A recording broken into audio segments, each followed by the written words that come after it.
สวัสดีท่านผู้ชมที่เคารพสวัสดีท่านผู้ชมต้อนรับทานเข้าสู่การนำเสนอข่าวเช้าอารุณวันใหม่เมื่อได้กงกับวันอังคารวันที่21กรกฎาคม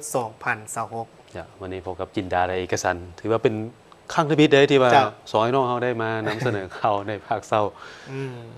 เมื่อนี้พวกเขาก็มีหลายข่าวที่น่าสนใจมานำเสนอท่านผู้ชมมาโอ้ล้มกันเกี่ยวกับข่าวเช้าในมื้อนี้ไปเริ่มต้นที่วันที่17กรกฎาคม2026อยู่ที่หอประชุมแห่งชาติท่านนายกรัฐมนตรีก็ได้ต้อนรับทางรัฐมนตรีกระทรวงพลังงานแห่งราชอาณาจักรไทยพร้อมด้วยคณะในโอกาสเดินทางเคลื่อนไหวเยี่ยมยาม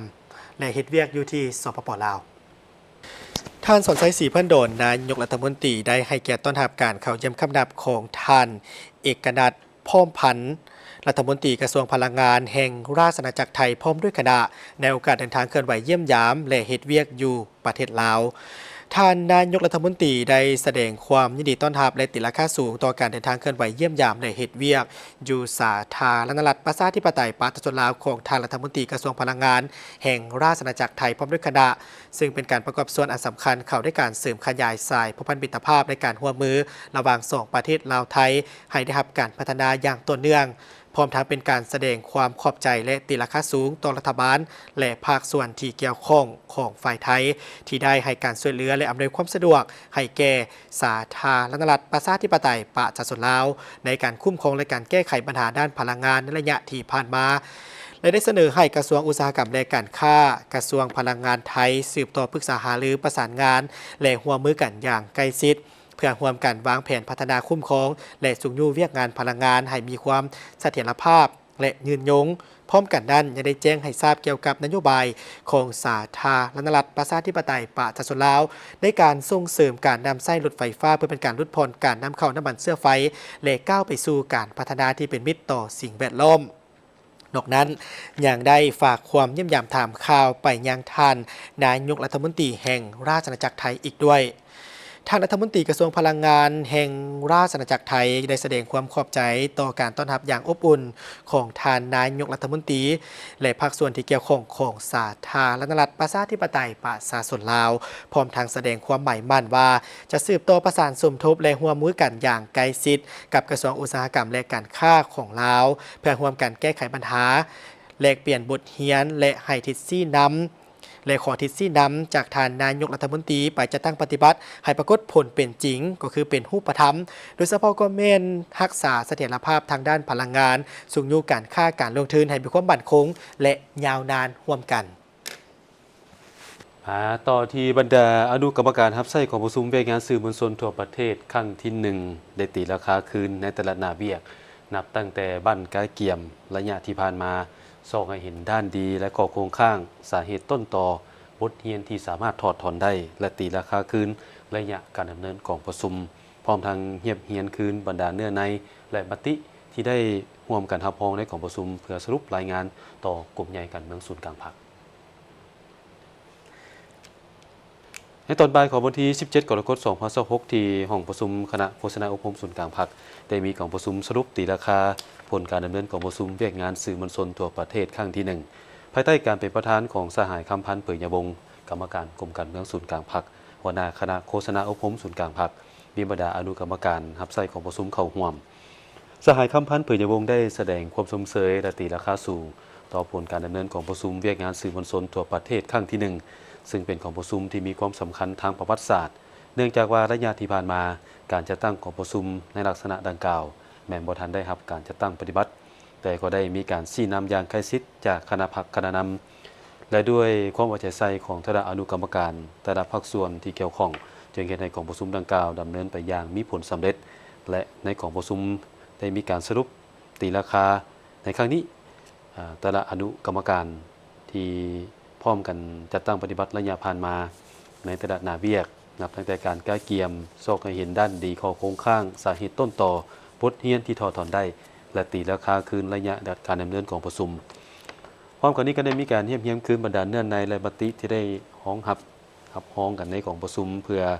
สรุปรายงานต่อกรมการเมืองศูนย์กลางพรรคและสร้างเป็นเอกสารเป็นปึ้มคู่มือและวางแผนจัดตั้งผันขยายเนื่องในแผนการและเวียกจุดสุ่มที่ได้เอกภาพกันในของประชุมให้ปรากฏผลเป็นจริง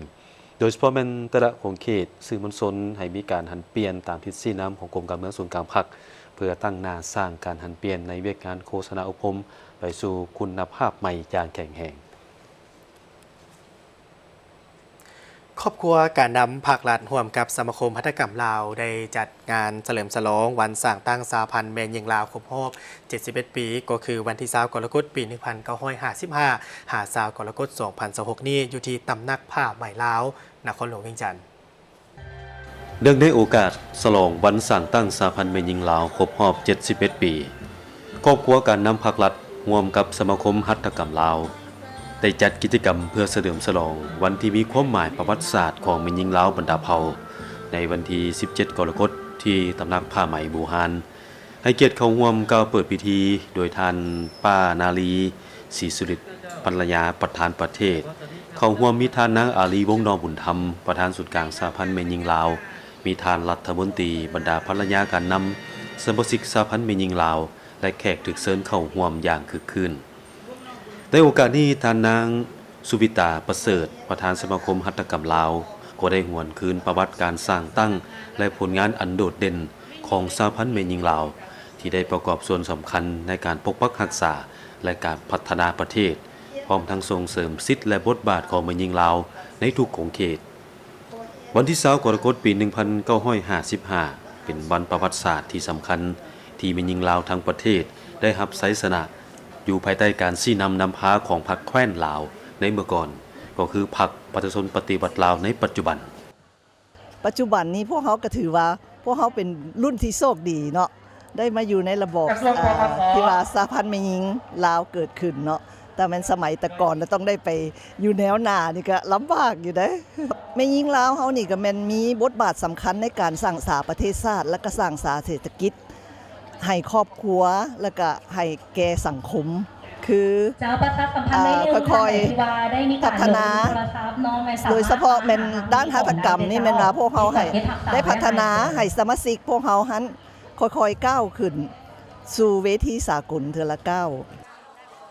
การฉลองวันสร้างตั้งสหพันธ์แม่หญิงลาวบ่เพียงแต่เป็นการหวนคืนถึงประวัติศาสตร์และผลงานของขบวนการแม่หญิงเท่านั้น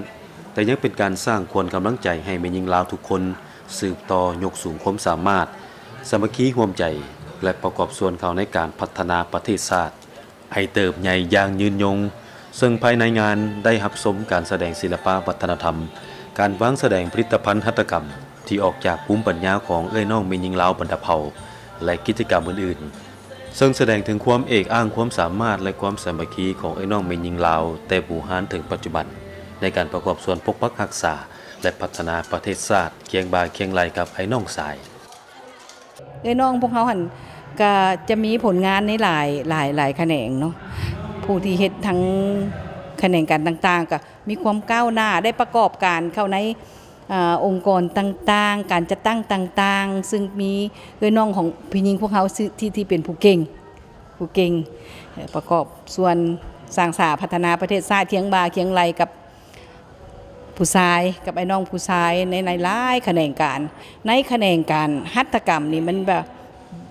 ทั้งเป็นองค์กรทั้งเป็นการจัดตั้งทั้งเป็นสมาคมหัตถกรรมแต่กระทั่งเป็นในนามส่วนตัวบุคคล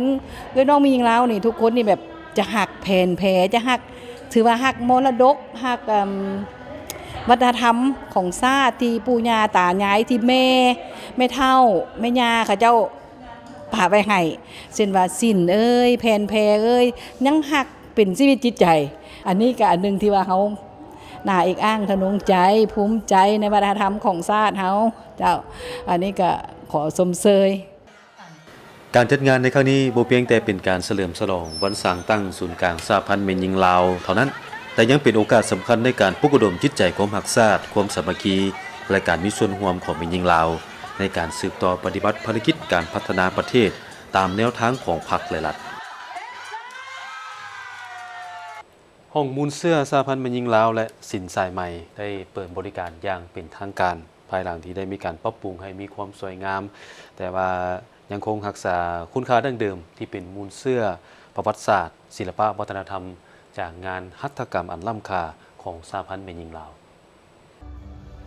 พิธีเปิดห้องมูลเสื้อสะพานแม่หญิงลาวและสินสายใหม่ได้มีขึ้นในเมื่อวันที่ 17 กรกฎาคม 2026 ภายใต้การเป็นประธานของทานนางอาลีวงศ์นอบุญธรรม ประธานคณะบริหารงานศูนย์กลางสะพานแม่หญิงลาว เป็นเกียรติเข้าร่วมโดยมีศาสตราจารย์ปริญญาเอกกีแก้วไข่คำพิทูลประธานศูนย์กลางแนวเราสร้างชาติผู้ชี้นำองค์การจัดตั้งมหาชนมีบรรดาการนำภาครัฐภรรยาการนำองค์การจัดตั้งมหาชนคณะประธานอดีตคณะประธานศูนย์กลางสะพานแม่หญิงลาวบรรดาท่านทูตตาดุทูตองค์การจัดตั้งสากลและน้องแม่หญิงเข้าร่วมห้องมูลเสื้อสะพานแม่หญิงลาวและสินสายไหมเป็นพื้นที่หนึ่งแห่งความทรงจำเป็นบอนให้ข้อมูลบอนเฮียนฮู้ของแม่หญิงนักศึกษาและผู้สนใจในสังคมเกี่ยวกับจุดกำเนิดการเติบใหญ่ขยายตัวและผลงานอันใหญ่หลวงของการจัดตั้งสะพานแม่หญิงลาวและคุณงามความดีอันล้ำเลิศของบรรดาแม่ป้าน้าอาพนักงานอาวุโสบำนาญสมาชิกสะพานแม่หญิงและแม่หญิงลาวบรรดาเผ่าในภารกิจต่อสู้ปลดปล่อยชาติและภารกิจปกปักรักษาพัฒนาประเทศชาติภายใต้การชี้นำพาของพรรคและรัฐบาลเพื่อปรับปรุงสถานที่ให้ดีขึ้นศูนย์กลางสะพานแม่หญิงลาวได้ร่วมกับทางบริษัท CNP การค้าขาเข้าขาออกจำกัดผู้เดียวมาเป็นคู่ร่วมพัฒนาเวียกงานปรับปรุงสินสายใหม่และห้องมูลเสื้อสะพานแม่หญิงลาวแห่งนี้ให้มีความสวยงามท่านนางเจนภาวงศ์สมรภูมิประธานบริษัท CNP การค้าขาเข้าขาออกจำกัดผู้เดียวได้กล่าวว่าเริ่มแต่ปี 2024 โดยได้รับโอกาสจากทางศูนย์กลางสะพานแม่หญิงลาวเห็นดีให้บริษัท CNP เข้ามาเป็นคู่ร่วมพัฒนาเวียกงานปรับปรุงสินสายไหมและห้องมูลเสื้อสะพานแม่หญิงลาวแห่งนี้อาคารทั้ง3หลังของสะพานแม่หญิงลาวได้ออกแบบให้มี5กิจกรรมหลักเริ่มจากการเรียนรู้ประวัติมูลเสื้อสะพานแม่หญิงลาวสัมผัสกับสินสายไหม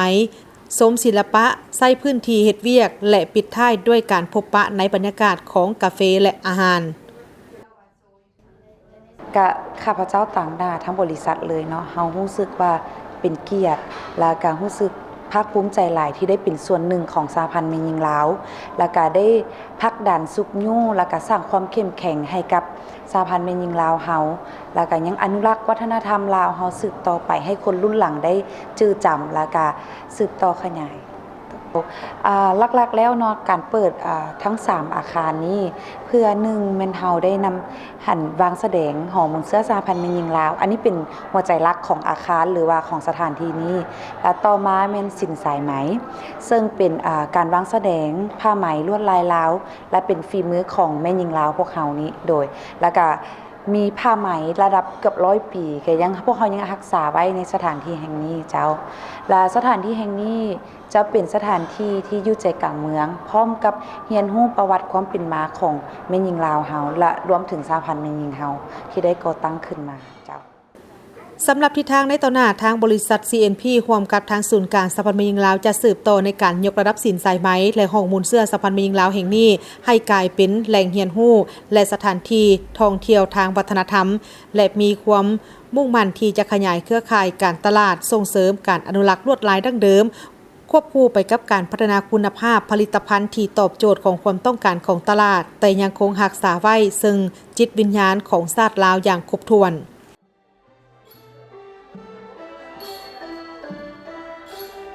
ในวันที่ 17 กรกฎาคมผ่านมาพนักงานอ้อมข้างกระทรวงวัฒนธรรมและการท่องเที่ยวได้รับฟังปาฐกถาวันเกิดประธานสภาวงศ์ครบรอบ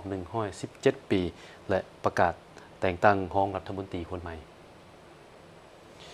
ท่านนางสวนสวรรค์วิญญาเกตรัฐมนตรีกระทรวงวัฒนธรรมและการท่องเที่ยวได้หวนคืนถึงมูลเสื้ออันพิระอาจหารของประธานสุภานุวงศ์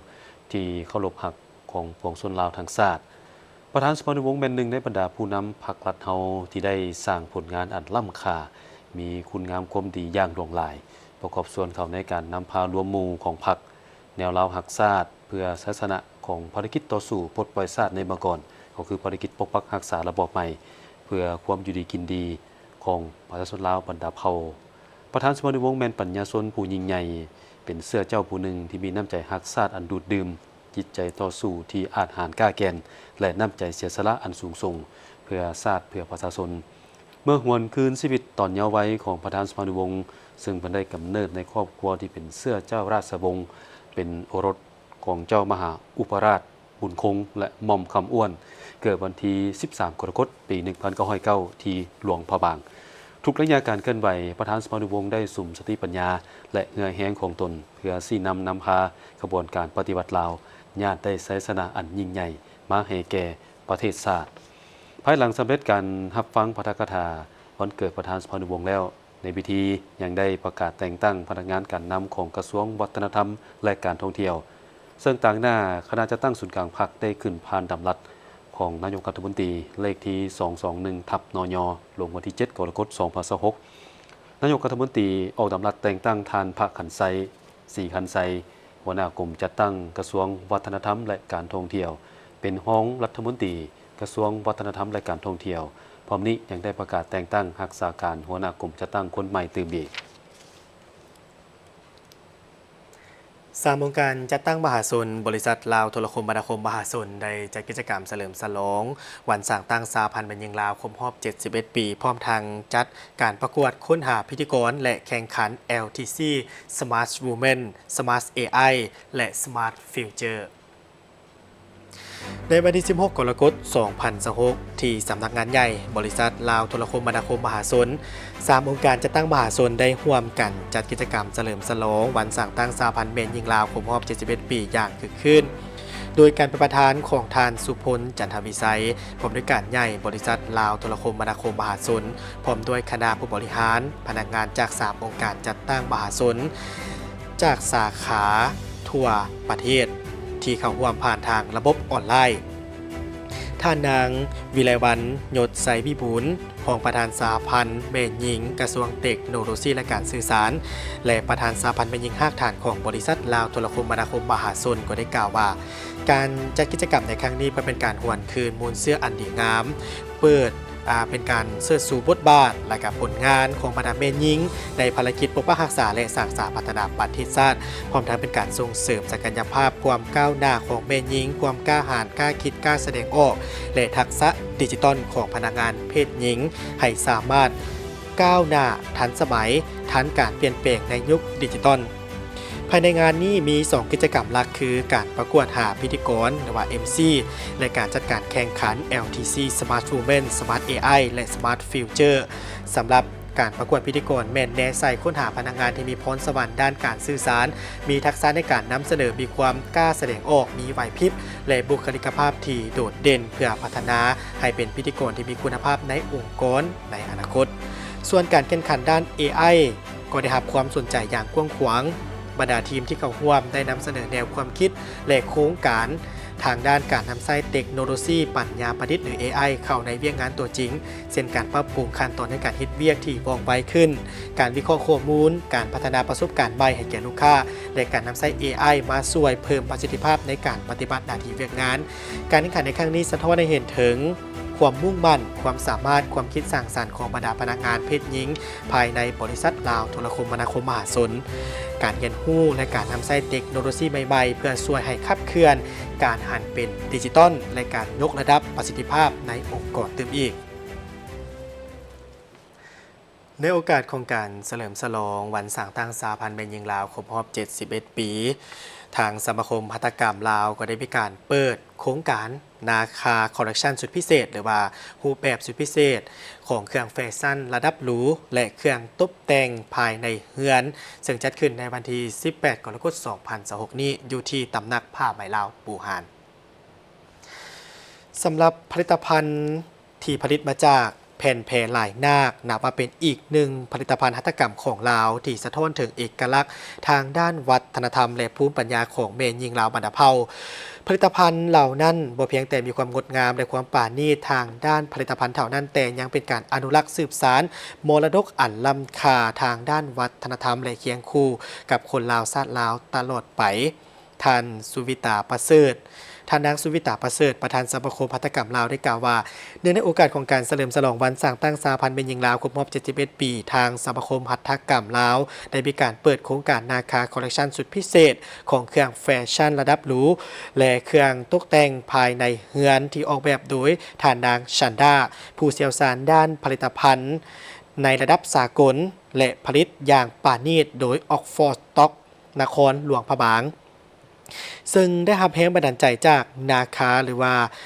นาค อันเป็นสัญลักษณ์แห่งวัฒนธรรมของลาวซึ่งคอลเลกชันนี้ได้มีการถ่ายทอดคุณค่าทางด้านประเพณีควบคู่ไปกับการออกแบบที่ทันสมัยและยังเป็นการยกย่องบทบาทอันสำคัญของแม่หญิงลาวให้มีการสืบสานมรดกทางด้านวัฒนธรรมและได้ถูกนำมาวางแสดงอยู่ตำหนักผ้าไหมลาวบูฮานซึ่งสถานที่แห่งนี้ถูกสร้างขึ้นเพื่อเป็นการอนุรักษ์เผยแพร่มรดกสิ่งทอหรือตำด้วยมือด้วยหัตถกรรมของคนลาวในฐานะที่เป็นสถานที่ถาวรสำหรับการจัดวางแสดงคอลเลกชันผ้าไหมบูฮานและผลงานที่เป็นสิ่งทอด้วยมือ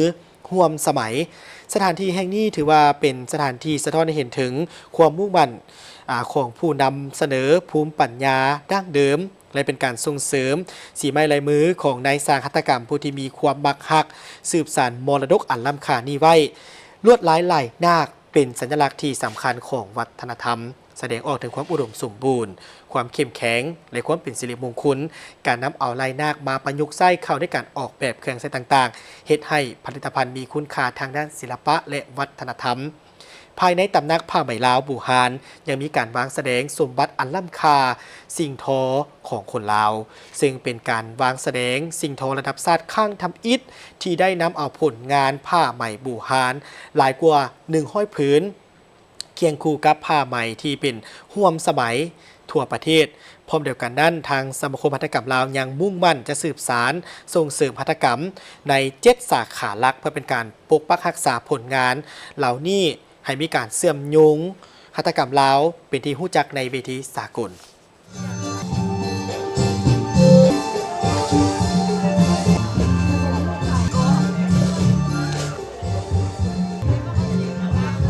ขนมลืมกืนโดยและอันนี้แมนขนมเปียกปูนอันนี้ตะโกสาดีและอันนี้คาเมนันสังขยามาอึดทุกอย่างเป็นบานหน่อยลองชิมได้เด้อท่านผู้ชมการตำหูกท้อใหม่แม่นหนึ่งในภูมิปัญญาพื้นบ้านที่อยู่คู่กับสังคมลาวของพวกเรามาตั้งแต่โบราณกาลโดยมีแม่หญิงเป็นผู้ที่สืบทอดและรักษามรดกอันล้ำค่านี้จากหุ่นสู่หุ่นผ้าไหมลาวแต่ละผืนนี่บ่เพียงแต่สะท้อนถึงความปานนีตความอดทนของผู้ท้อใหม่เท่านั้นเนาะแต่ยังสะท้อนถึงเอกลักษณ์วัฒนธรรมและวิถีชีวิตของคนลาวอีกด้วยในแต่ใดมาการตำหูกท้อใหม่แม่นภูมิปัญญาของแม่หญิงลาวบรรดาเผ่าซึ่งแสดงถึงความดูมันอดทนและความปานนีตบวกกับหัวคิดประดิษฐ์สร้างของแม่หญิงลาวที่สร้างขึ้นมาในหลากหลายรูปแบบที่งดงามด้วยสองฝ่ามือปัจจุบันแม่หญิงลาวยังคงสืบต่ออาชีพการตำหูกท้อใหม่โดยการนำใส้ลวดลายดั้งเดิมผสมผสานกับการออกแบบที่ทันสมัยเพื่อให้สินค้าตอบสนองความต้องการของตลาดทั้งภายในและต่างประเทศอาชีพนี้บ่เพียงแต่ช่วยสร้างรายได้และยกระดับคุณภาพชีวิตของครอบครัวเท่านั้นแต่ยังเป็นการอนุรักษ์มรดกทางวัฒนธรรมให้คงอยู่นางใจอินทวงศ์คำบ้านเติมเมืองสำเหนือแขวงหัวพันแม่นหนึ่งในจำนวนหลายคนที่ได้สืบทอดการตำหูกท้อไหมมาจากผู้เป็นแม่ซึ่งนางได้เฮ็ดอาชีพนี้มาตั้งแต่อายุ11ปี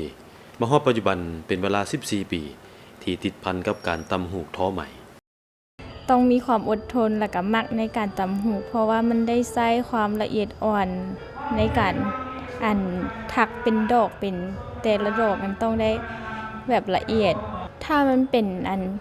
ลายแบบตัวอย่างคือแพรเบียงเนี่ยคันจกเบิดผืนก็ใช้เวลาเป็นเดือน2 เดือนขึ้นกับลายแต่ของแต่ละแบบด้วยเดี๋ยวนี้ยังแม่นเฮ็ดแบบยังบ่ได้เฮ็ดเป็นของตัวเองแบบเอาแบบเฮ็ดเป็นค่าแรงงานของแต่ละผืน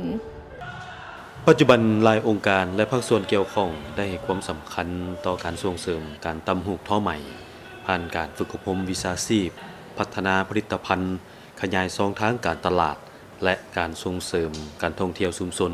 เพื่อให้ผ้าไหมลาวเป็นที่รู้จักหลายขึ้นในเวทีสากลเจ้าอยากฝากถึงมดสุคนเนาะโดยเฉพาะมันไว้หนุ่มแม่หญิงเฮาเนาะอยากให้หันมาเบิ่งเนาะซับในดินสินในน้ำพวกเฮาอยู่บ้านเฮาน่ะจะมีหลายอันที่ว่าคือของดีๆอยู่บ้านเฮาน่ะยังมีหลายอยากให้มาช่วยกันพัฒนาค้นคว้าแล้วก็ค้นคิดประดิษฐ์สร้างเพื่อสร้างสาประเทศชาติเฮาให้เจริญรุ่งเรือง พวกเขาก็จะมีการฝึกอบรมเนาะแล้วก็มีข้อมูลข่าวสารแล้วก็มีการโปรโมทสินค้าต่างๆโดยเฉพาะมื้ออื่นพวกเขาก็จะได้โปรโมทสินค้าที่ว่าออกแบบใหม่การตำหูกท้อใหม่จึงบ่แม่นเพียงแต่อาชีพเสริมของแม่หญิงลาวเท่านั้นแต่เป็นสัญลักษณ์แห่งความดุมันความอดทนความปานนีตและความภาคภูมิใจในภูมิปัญญาของชาติการร่วมกันสืบสานและพัฒนาเวียกงานด้านนี้จะเป็นการสร้างโอกาสให้แม่หญิงลาวมีคุณภาพชีวิตที่ดีขึ้นพร้อมทั้งรักษาเอกลักษณ์วัฒนธรรมของชาติให้คงอยู่สืบต่อไป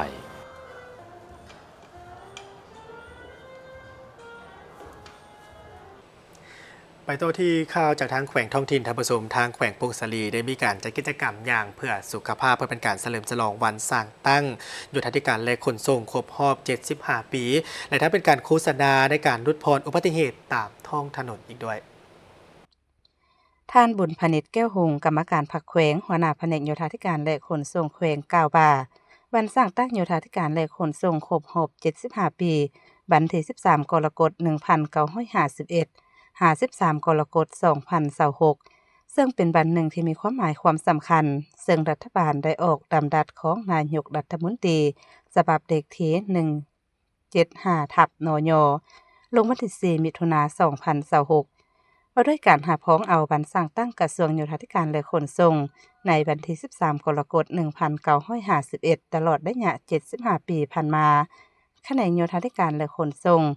ได้ประกอบส่วนสำคัญในการก่อสร้างและพัฒนาโครงสร้างพื้นฐานระบบคมนาคมและการขนส่งเพื่อรับใช้การพัฒนาเศรษฐกิจสังคมและการป้องกันประเทศ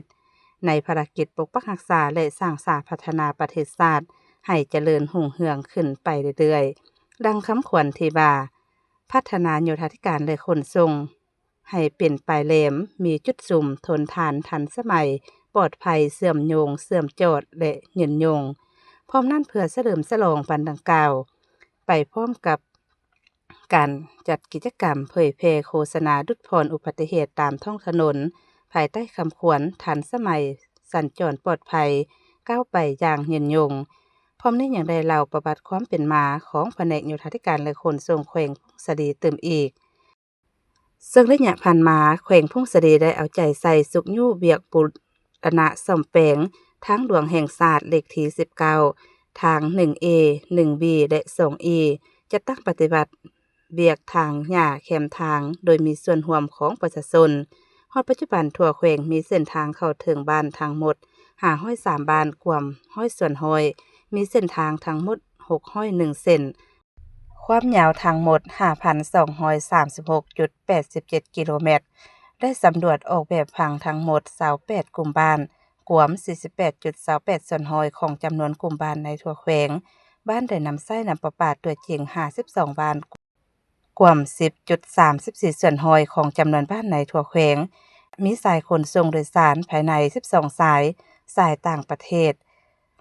6สายโอกาสนี้ท่านพลตรีสมพรมิตรพรกรรมการส่วนกลางภาคเลขาพรรคแขวงประธานสภาประชาชนแขวงได้ขึ้นมีคำเห็นกล่าวเปิดขบวนการอย่างเป็นทางการจากนั้นคณะประธานก็ได้ขึ้นตัดแถบผ้าเปิดกิจกรรมอย่างเพื่อสุขภาพและโฆษณาลดพรอุบัติเหตุตามท้องถนนโดยการเริ่มย่างตั้งแต่วงเวียนไปตามเส้นทางสายเอกเทศบาลแขวงเดียวไป4แยกบุญเหนือเดียวอ้อมไป3แยกบุญเหนือโค้งไป4แยกทางขึ้นสำนักงานปกครองแขวงย่างอ้อมกลับมาจบการย่างเพื่อสุขภาพที่วงเวียนเพื่อเป็นการปลุกจิตสำนึกให้คณะนำพนักงานรัฐกรเห็นได้ความสำคัญของเวียกงานโยธาธิการและขนส่งแขวงชัยบุรีได้จัดพิธีปาฐกถา4วันประวัติศาสตร์สำคัญของพรรคของชาติท่านปริญญาเอกสิส้นพันธ์บุญศรีรองเลขาคณะบริหารงานพรรคแขวงได้ให้เกียรติขึ้นปาฐกถาเนื่องในโอกาสวันคล้ายวันเกิดของประธานสุภานุวงศ์ครบรอบ117ปีคือวันที่13เดือนกรกฎาคมปี1909วันที่13เดือนกรกฎาคมปี2026ว่าประธานสุภานุวงศ์เกิดเมื่อวันที่13เดือนกรกฎาคมปี1909ที่นครหลวงพระบาง